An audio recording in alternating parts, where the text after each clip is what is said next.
Vamos lá, vamos fazer alguns comentários a respeito das questões do ENAD, da prova de 2008, da área de conhecimentos gerais de Química.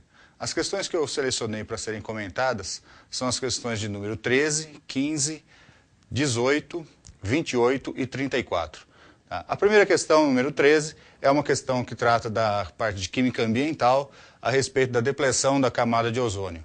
Os conhecimentos básicos que para a gente ter a respeito dessa questão são principalmente aqueles relativos ao ciclo de reações da destruição da camada de ozônio, que a gente tem visto isso sempre na disciplina de Química Ambiental do curso de Química. Esse gráfico que é mostrado, né, onde a gente tem um pico da espécie CLO, ele representa, na verdade, o crescimento dessa espécie em função do consumo do ozônio estratosférico.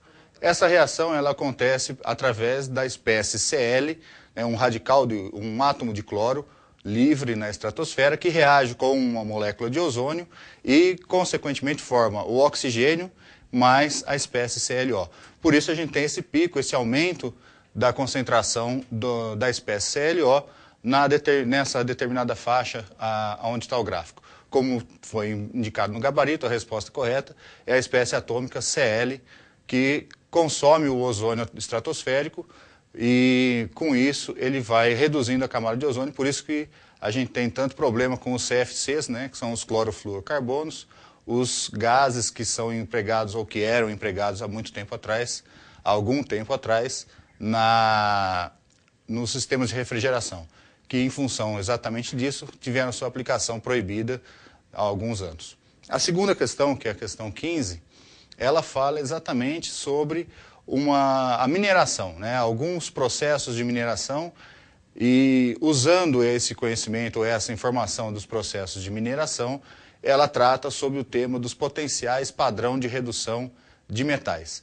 A questão é a seguinte: ao invés de se utilizar os processos de metalurgia normais, que utilizam a combustão do minério juntamente com um combustível fóssil, como carvão mineral, ao invés disso, utilizar para se obter os metais a partir de minérios de baixo teor de minério, né, do metal em si, se utilizar a hidrometalurgia. Qual a função disso? A função disso é conseguir um processo mais limpo, né, menos ambientalmente agressivo e utilizando as características de potencial padrão de redução. Então, nessa questão, ele cita os processos de hidrometalurgia e cita uma série de metais, de minérios,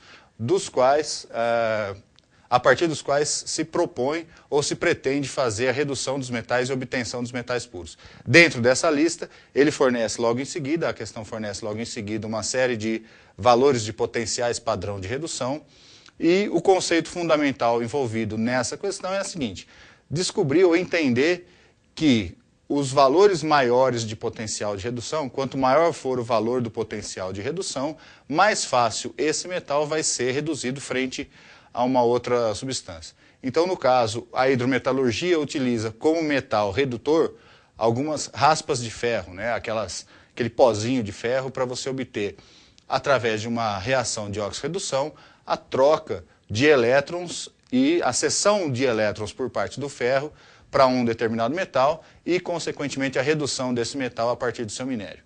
No caso, ele faz a proposta para vários minérios, entre eles a galena, que o principal componente é o sulfeto de chumbo, e o cobre e outros mais. Ele cita no exemplo o cobre e pergunta, dentre a lista de minérios apresentados, qual seria ou quais seriam os possíveis de serem reduzidos com a utilização da hidrometalurgia no processo empregando lá raspas de ferro para redução do metal.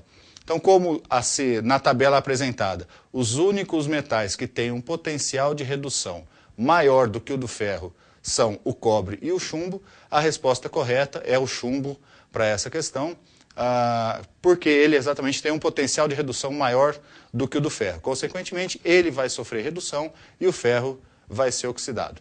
A questão seguinte é a questão número 18. Ela tem um enunciado bastante elaborado, né? Conta uma história muito grande a respeito do teor de fósforo nas águas superficiais, fala exatamente, contextualiza a situação da necessidade de se ter uma análise e um controle da quantidade de fósforo, e no final ela apresenta alguns dados, uma tabela, e a partir dessa tabela ela sugere que seja calculado o teor de fósforo numa amostra de detergente, né, numa amostra de um produto comercial. Em função desse teor, é solicitado dizer em qual ou quais dos produtos hipotéticos dentro dessa questão que atendem a uma resolução do CONAMA, que é o Conselho Nacional do Meio Ambiente, que estipula que o teor máximo de fósforo em um determinado produto seja de 4,80% em massa. Então, dentro dessa tabela são fornecidos vários valores. A massa da amostra na questão 18 é sempre a mesma. As massas obtidas dentro do processo de análise descrito para um determinado composto que é formado durante o processo são fornecidas e solicita-se então que seja calculado ou que seja determinado a porcentagem em massa de fósforo dentro dessa amostra. Então, a partir dos cálculos, os cálculos não são difíceis de serem realizados.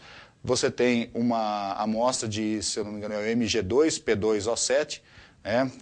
E a partir dessa substância, você obtém o percentual de fósforo nessa amostra, ou nessa substância como um todo, e depois, em função disso, você obtém o percentual dentro da amostra. Dentro dessa amostra, ou dentro desse conjunto de valores que foi apresentado, os dois produtos na questão que atendem à resolução do CONAMA são os dois últimos produtos. Então, o produto número 2 e o produto número 3, que estão abaixo de 4,8%. E os demais abaixo de 4,8%. 4,7%, 4,3% aproximadamente, são os valores que foram calculados para essas questões. Então, a resposta correta, a letra E, que evidencia ou que sugere que os dois produtos que atendem à resolução são os produtos 2 e 3. A questão seguinte é uma questão da área de físico-química, que envolve o ciclo de Carnot. O ciclo de Carnot é um ciclo hipotético de uma transformação de um sistema. São um conjunto de 4 transformações para um determinado sistema. Então, são 2 isotermas e 2 adiabáticas. Essas 2 isotermas e 2 adiabáticas são 2 processos diferentes. Então, a gente tem primeiro uma expansão isotérmica, onde a temperatura é mantida constante, com isso a gente tem uma troca de calor. No próprio enunciado da questão, a gente já tem o valor fornecido de energia que foi, o valor que foi fornecido de energia ao sistema, que é um valor de 40 kJ. Tá? Então, nesse processo, a variação de entropia, nesse processo da isoterma, nesse processo isotérmico, é uma variação de mais 40 joules. Depois a gente tem uma adiabática. A adiabática é uma transformação na qual não ocorre troca de calor.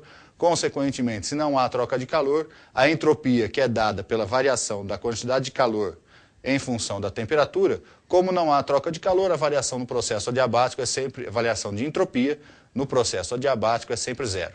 O terceiro, a questão que envolve, ou a pergunta, né, o processo que está envolvido na questão é exatamente o processo de uma compressão isotérmica no gráfico representado entre os pontos 2, 3 e 4 desse gráfico do ciclo de Carnot.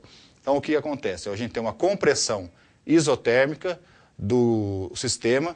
Nessa compressão isotérmica, como a gente tem uma redução do volume a uma temperatura um pouco menor, né, do que a primeira adiabática, do que a primeira isoterma, a gente tem uma diminuição do valor de entropia.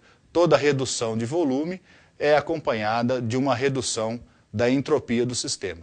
Como o próprio sistema fornece, como o próprio dado da questão já diz que foram fornecidos 40 joules de calor, a variação de entropia nesse ponto, né, nesse processo, vai ser de menos 40 joules, que é exatamente o inverso da primeira variação. No ciclo de Carnot total, a variação de entropia é nula, tanto que esse é um sistema ou é um mecanismo empregado para a gente provar que a entropia é uma função de estado, que ela parte de um ponto inicial e dentro de um ciclo ela tem uma variação total da sua entropia igual a zero.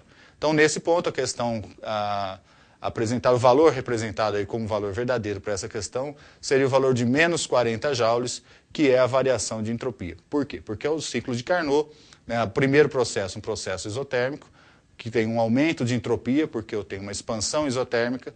O terceiro processo, o segundo processo, é um processo adiabático, não há variação de entropia nesse processo.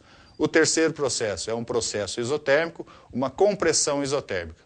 Pela definição, ou pelas leis da entropia da termodinâmica, uma redução do volume é acompanhada sempre de uma redução da entropia do sistema. E essa redução vai ser de menos 40 joules. E o quarto processo, como também é um processo adiabático, tem uma variação de entropia nula.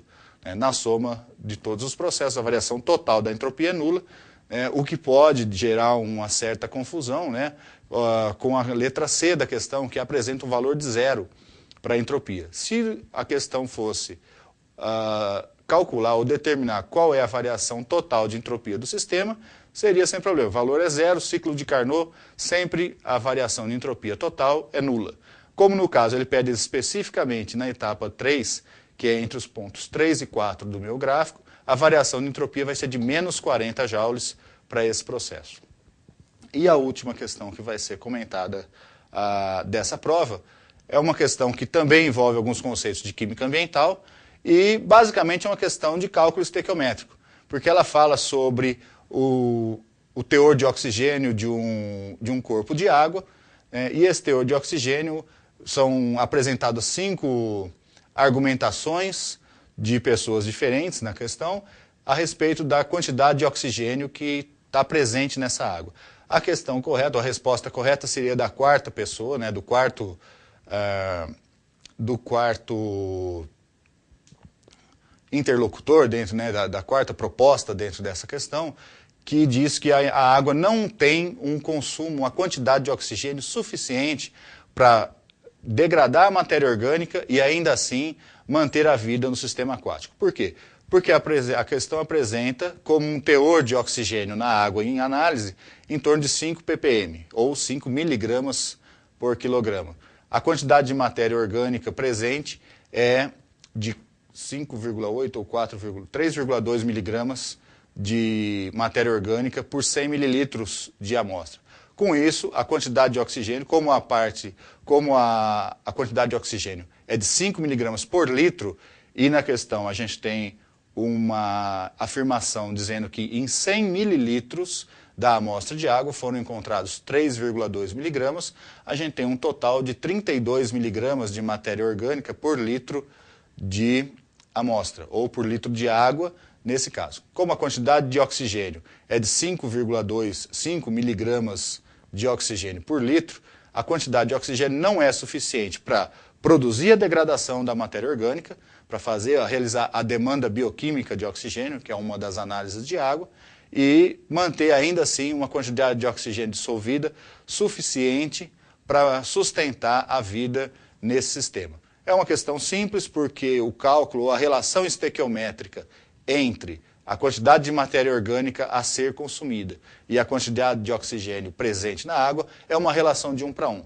Para que eu tivesse condições de manter a vida no sistema, eu deveria ter pelo menos um pouco mais do que 32 miligramas de oxigênio dissolvido, o que é uma quantidade bastante alta, levando em consideração a temperatura ambiente e tudo mais. A gente sabe que em torno de 25 graus, a quantidade de oxigênio dissolvido, oxigênio molecular dissolvido na água, fica em torno de 8,2 a 8,4 miligramas. Então, normalmente, os teores de matéria orgânica têm que estar abaixo disso para ser uma água considerada própria e sustentável para a manutenção de vida dentro desse sistema.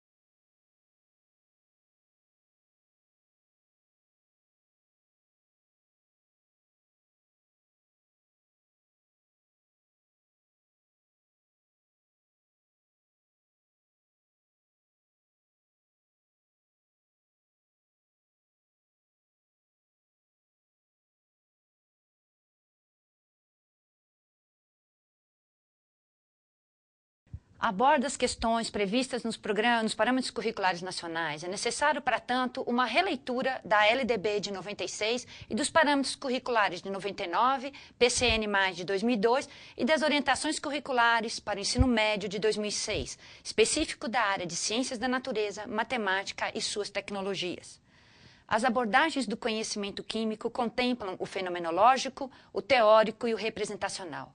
Lembrando que o ensino é uma permanente busca da articulação desses três parâmetros, sempre com uma visão atualizada, contemplando as concepções da química como ciência, sua historicidade e suas implicações sociais.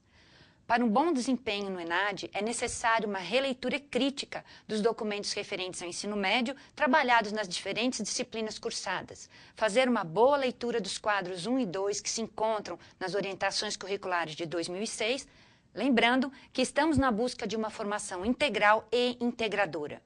Uma recomendação final é a leitura de alguns títulos, como A Construção do Pensamento e da Linguagem, de Vygotsky, também Educação no Ensino de Química, do professor Áticos Chassot, Ensino de Química em Foco, organizado pelos professores Wildson e Otávio Maldaner, além de Bacharelaria Química no Ensino e na Pesquisa, publicado pela professora Letícia Parente.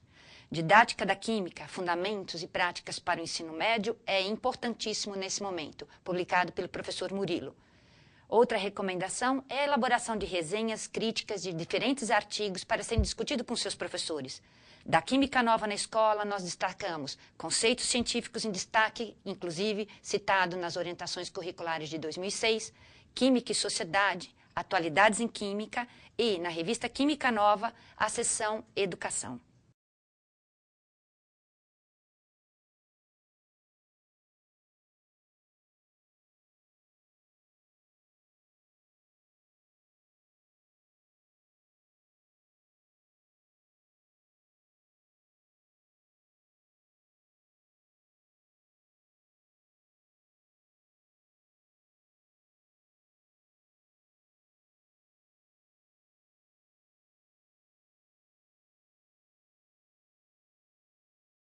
Nós faremos o comentário de duas questões presentes na prova de 2008 do ENAD para o curso de Engenharia de Alimentos. A primeira questão é a de número 41, na parte de formação específica, página 25 do caderno de provas.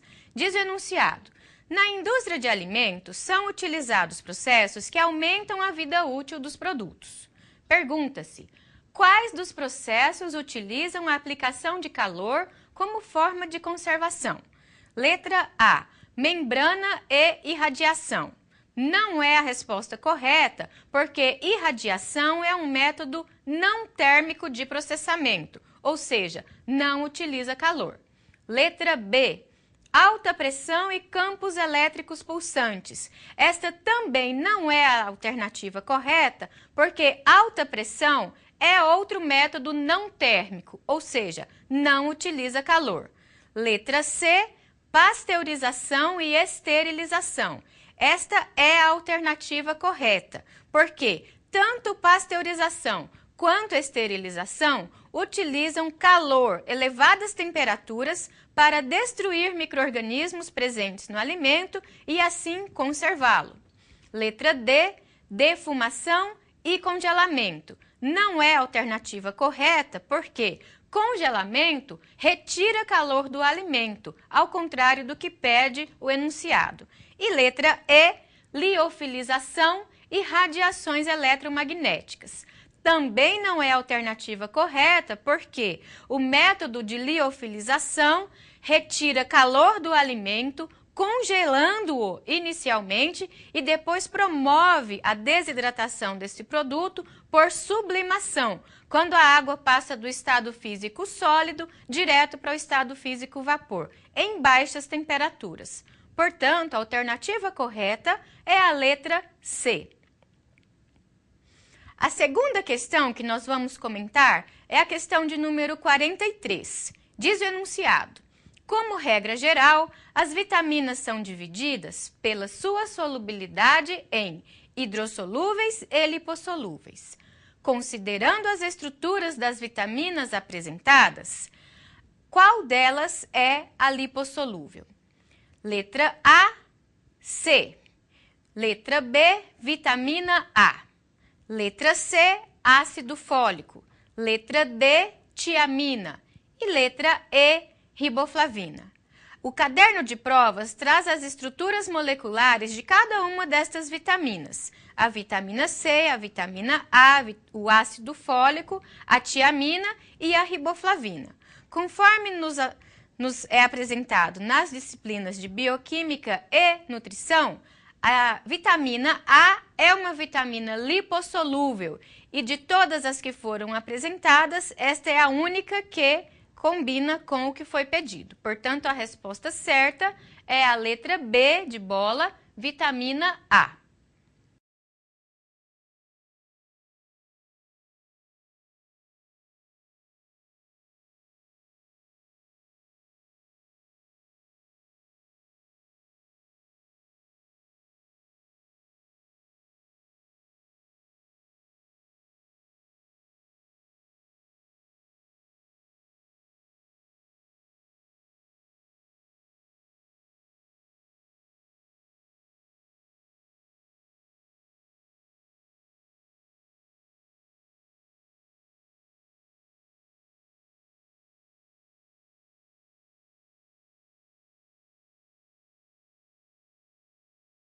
ENAD, Exame Nacional de Desempenho dos Estudantes.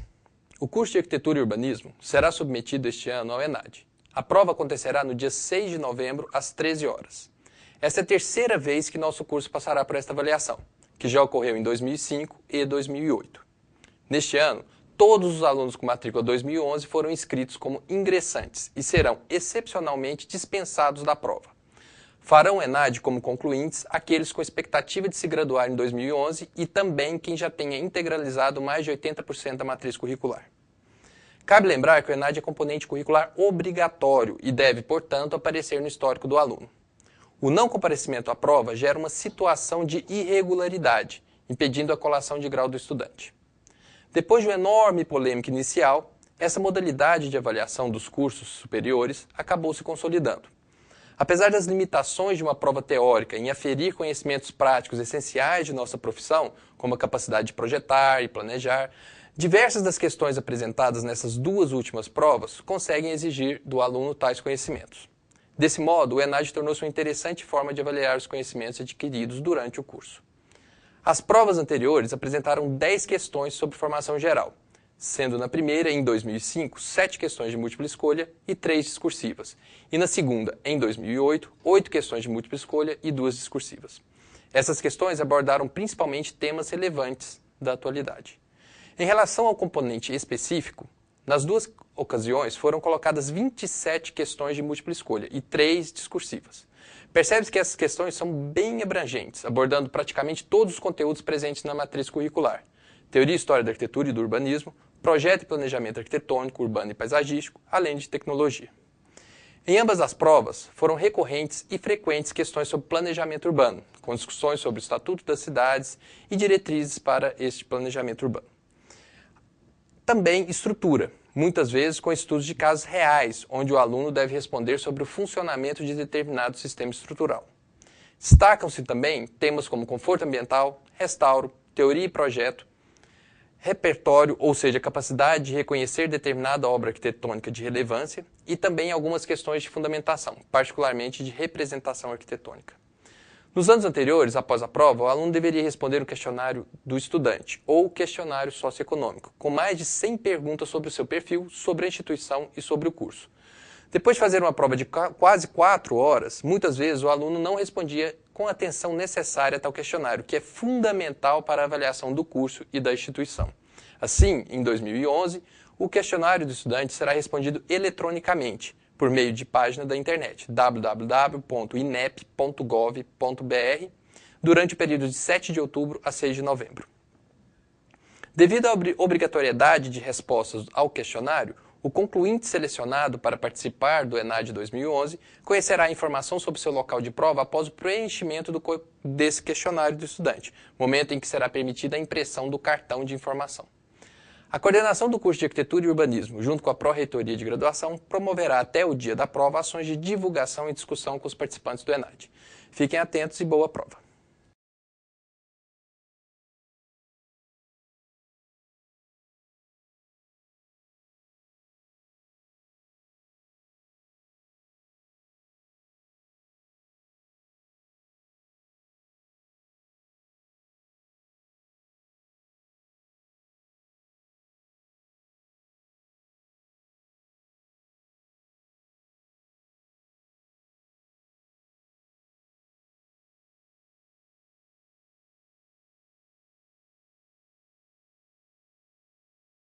A prova de matemática abrange questões interessantes, envolvendo vários assuntos inerentes à matemática, tais como cônicas e circunferência, que são abordados na geometria analítica, congruência e outras questões pertinentes à geometria euclidiana plana, aplicações da derivada na verificação de intervalos de crescimento de função de uma variável real, que é tópico integrante do cálculo diferencial e integral, assim como a verificação de ponto crítico e cálculo de máximo e mínimo global para funções de várias variáveis e a aplicação direta do teorema fundamental do cálculo.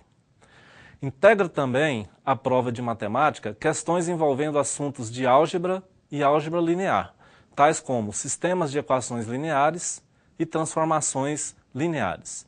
Ainda, aplicações da teoria dos polinômios e da geometria espacial e outros assuntos importantes da matemática e da estatística no que diz respeito a probabilidades.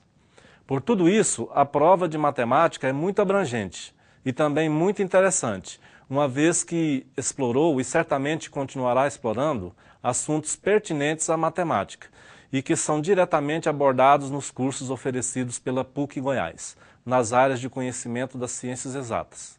Um fator positivo e motivador para os alunos que são futuros candidatos a realizarem os próximos ENADs, pelo fato de que praticamente o que lhes são oferecido em termos de conhecimentos matemáticos é cobrado e explorado na prova de matemática do ENAD.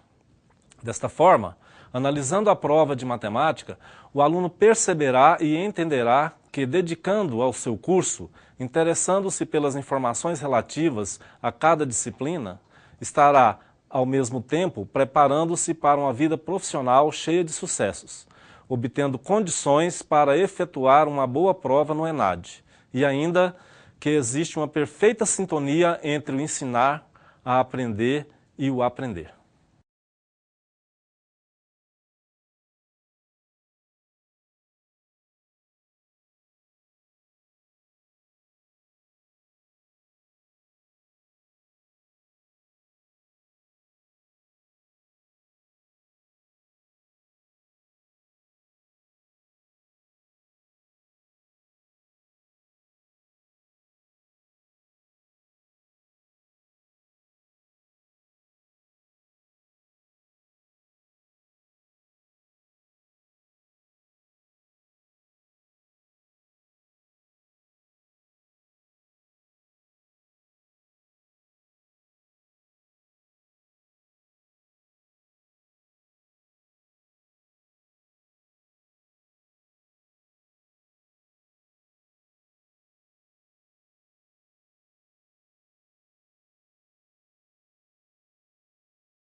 Bem, eu sou o professor Osmar Mendes Ferreira, do curso do Departamento de Engenharia da Pontifícia Universidade Católica de Goiás e ministro no curso de Engenharia Ambiental, na verdade 5 disciplinas. Disciplinas de tratamento de lixo, né?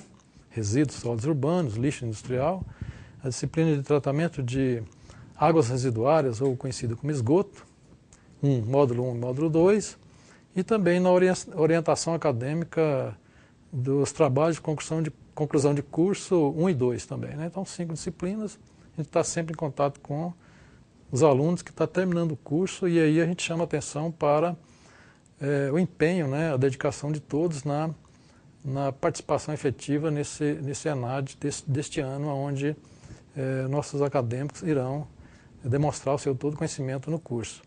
E para orientá-los e dizer, né, das possibilidades do que será perguntado aí nessa avaliação, o último ENAD, por exemplo, trouxe as questões relativas às questões ambientais, um enfoque muito grande na produção de lixo, no tratamento de lixo, né, na remediação de áreas contaminadas, e isso a gente também vê como um dos fatores que deve ser bastante explorado nesse próximo ENAD, pois a problemática do lixo ela é decorrente, né, do crescimento populacional bastante acelerado das cidades, onde inúmeros problemas decorrentes desse crescimento não têm acompanhado, né, por demanda de serviços urbanos, né, produzindo aí inúmeros conflitos ambientais urbanos. E isso gerando aí as poluições, poluição por produção de lixo, ondas de calor pela emissão dos gases resultantes aí dos veículos automotores, onde em todo o Brasil, a gente já adianta um pouquinho, pode ser também perguntado, a questão dos planos de controle de poluição veicular, né, instituído pela resolução do Conselho Nacional do Meio Ambiente, atendendo uma determinação do Conselho Nacional de Trânsito, né? E isso também pode ser perguntado, então é bom os alunos ficarem atentos, né, a esses conflitos urbanos que podem surgir, né? E na questão dos resíduos sólidos, a gente verifica que foi com a instituição da Política Nacional pela Lei 12.305, de agosto de 2010, um cenário que deve ser bastante explorado, onde é atribuído aos geradores, né, e aí não distingue nenhum porte de gerador. Isso deve ser bastante explorado, pois inclui todo mundo, toda a cadeia produtiva, desde da atividade industrial, comercial, distribuidor, consumidor, né? E introduzindo aí nessa cadeia o conceito da logística reversa, ou seja, onde ao fim do uso pós-consumo deve-se devolver, né? Fazer a devolução de todos os bens consumidos, todo o produto final descartado para a cadeia inicial, para reprocessar, reciclar, produzir novos produtos. Então, insere-se dentro dessa política a responsabilidade de todos nós como cidadãos. Isso deve ser um aspecto bastante explorado, chamando a atenção aí da questão da logística reversa dentro dessa cadeia de consumo, produção, consumo e reciclagem dos produtos pós-consumo, né?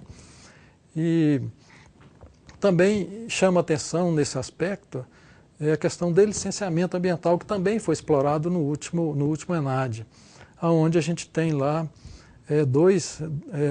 três tipos de licenciamento. E inseriu no licenciamento a produção por todos os geradores, por toda a cadeia de produção, consumo, distribuição e comercialização, a obrigatoriedade da elaboração dos planos de gerenciamento de resíduos sólidos, né? E no licenciamento a gente tem lá as etapas da licença prévia, que estabelece a localização, a definição do empreendimento naquele local, a licença de instalação, que estabelece a implantação efetiva do projeto, tanto do parque industrial quanto da parte comercial ou de produto, de bens e serviço, todo o parque instalado, e também o sistema de controle de poluição. E a parte operacional de funcionamento ou operação, que institui aí, chama atenção para que toda essa cadeia de controle esteja totalmente implantada em condição de ser operacionalizada. Seria a licença final, a licença de operação. Então, a licença pré-funcionamento e instalação e funcionamento, né? Esses três aspectos aí também que chama atenção para as arguições, né, dentro dessa problemática ambiental atual. Outro fator que é bastante destacado aí, que pode ser questionado ao aluno, é a questão da produção das ondas de calor pela emissão dos gases, né?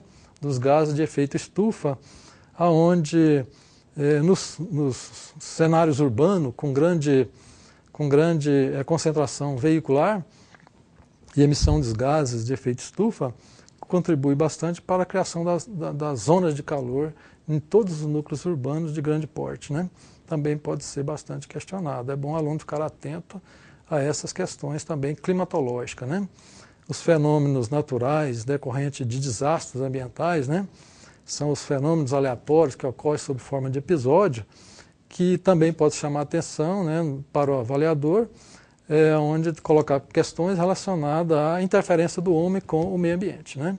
A questão do desmatamento, o uso excessivo dos recursos naturais, aonde mais uma vez eu volto na questão da Política Nacional de Resíduos Sólidos, que instituiu o princípio da reutilização, da reciclagem de tudo que é consumido pelo ser humano, por nós brasileiros. Então, a lei brasileira, que foi aprovada agora em 2010, também regulamentada em 2010 e valendo, né, agora, um ano depois, em agosto de 2011, por isso eu imagino que seja bastante explorada essa questão, porque agora, a partir de agosto de 2012, instituiu, ficou definido que era um ano de moratória para que todos tivessem conhecimento dela e que passasse a seguir o que ela norteia em termos de União, Estado e município, né? Quando a gente fala de União, Estado e município, é bom lembrar e ficar atento os alunos, nossos alunos, que a União já tem disponibilizado no site do Ministério do Meio Ambiente, em consulta pública, o Plano Estadual de Resíduos, Plano Nacional de Resíduos Sólidos, né? E os estados assim têm que fazer a partir também de agosto desse ano e concluir até o ano de 2012, os estados devem também fazer os seus planos estaduais de resíduos sólidos e os municípios, né, todos os municípios brasileiros, fazerem os seus planos de gerenciamento integrado de resíduos sólidos, né? E aí a gente chamou atenção para outro aspecto que pode ser bastante perguntado, é relacionado ao uso excessivo ou irracional, né, dos recursos hídricos também, que é um outro fator que chama bastante atenção, é que o aluno deve ficar bem atento aonde a gente tem hoje no Brasil grande consumo de água, extração de água doce para irrigação e às vezes faltando água para abastecimento público em várias regiões do país. Então é um aspecto que pode ser bastante explorado nesse ENAD de 2011, a questão dos recursos hídricos.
Aos alunos do curso de História da PUC Goiás, selecionados para o ENAD 2011. Neste ano de 2011, acontecerá o Exame Nacional de Desempenho Docente dos Estudantes, ENAD, para os cursos superiores determinados pela Portaria Normativa número 8 MEC, de 15 de abril de 2011, que se realizará no dia 6 de novembro de 2011, às 13 horas, horário de Brasília. Tendo em vista o conjunto de ações institucionais coordenados pela PUC, Prograde, o Departamento HGSR e o curso de História, a fim de qualificar o processo deste exame, queremos convidá-los a participarem das atividades que estão sendo preparadas com o objetivo de melhor orientá-los para a realização do mesmo. Sua participação, envolvimento e comprometimento neste processo é de suma importância para garantir o sucesso do nosso curso.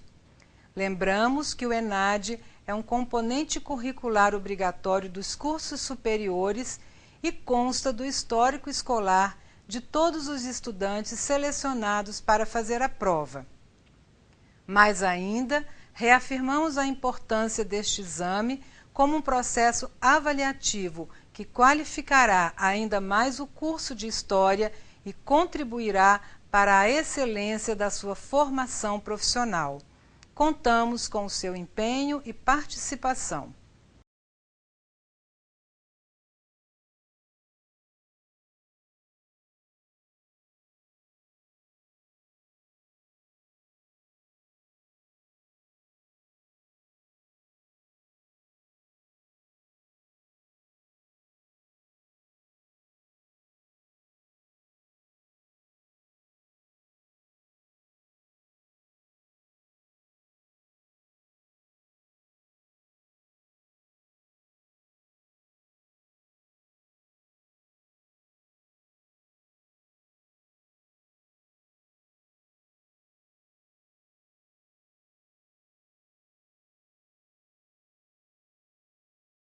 Querido estudante, querida estudante, você está prestes a prestar sua prova do ENAD.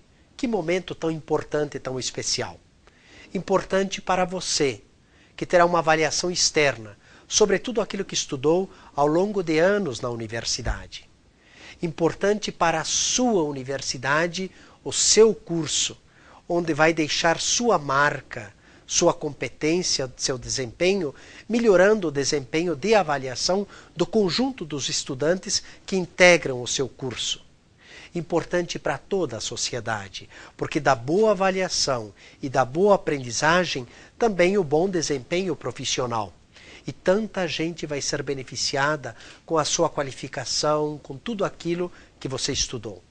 Por isso, no dia do ENAD, na prova que você vai fazer, faça com toda a dedicação, com todo o empenho, com toda a generosidade, pela seriedade do momento, pela importância que traz consigo esta prova, pelas consequências que tem para o curso, para a universidade, para a sua vida e para a sociedade. Então assuma com toda a seriedade. E nós desejamos a você, também nesta prova e em toda a sua atuação profissional, muito êxito, muita alegria, muita realização. A nossa palavra de confiança e de esperança em você.